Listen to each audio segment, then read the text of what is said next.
नमस्कार।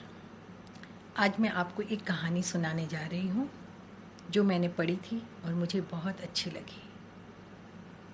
लेखक लिखते हैं कि उनके पड़ोस में एक बुज़ुर्ग दंपत्ति रहते हैं, उम्र लगभग 70 और 75 साल की। कि वो जब भी उनके घर में कॉफ़ी पीने के लिए जाते हैं तो जो आंटी हैं वो हमेशा अंकल के पास आती हैं और कहती हैं कि प्लीज़ ये कॉफ़ी का डब्बा ज़रा मुझे खोल कर दे दीजिए।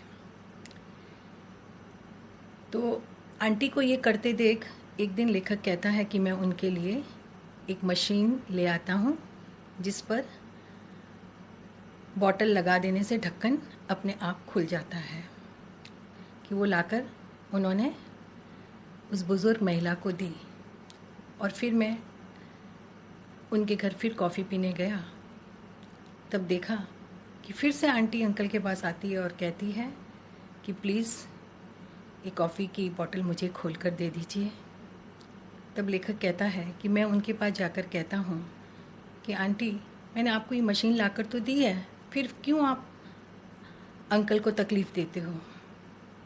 तब उस बुज़ुर्ग महिला ने बहुत ही सुंदर जवाब दिया कि बेटा, ये बॉटल तो मैं भी खोल सकती हूँ, लेकिन मैं तुम्हारे अंकल के पास इसे ले जाती हूँ और उनको ये एहसास दिलाती हूँ कि आज भी वो बहुत ताकतवर हैं और मुझे उनकी आवश्यकता है। उनके बिना मैं ये बॉटल नहीं खोल सकती।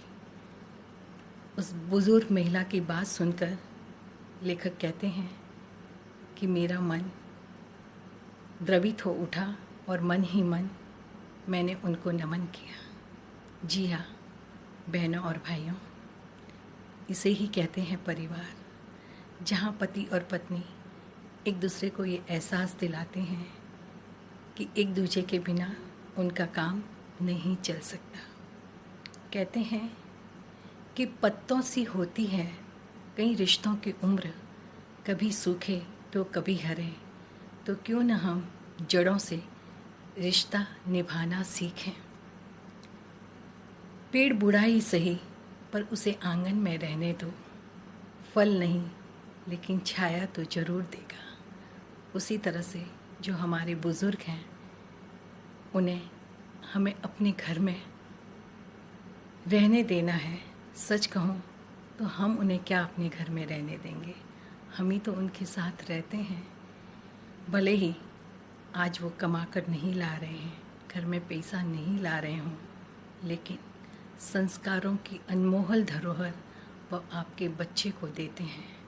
और कहते भी हैं कि अगर बुज़ुर्गों के चप्पल घर के बाहर पड़े रहते हैं तो किसी की भी बुरी नज़र डालने की भी हिम्मत नहीं होती। इसलिए अपने बुज़ुर्गों का हम सम्मान करना सीखें, उन्हें मन से सम्मान दें और उनकी सेवा करें। नमस्कार।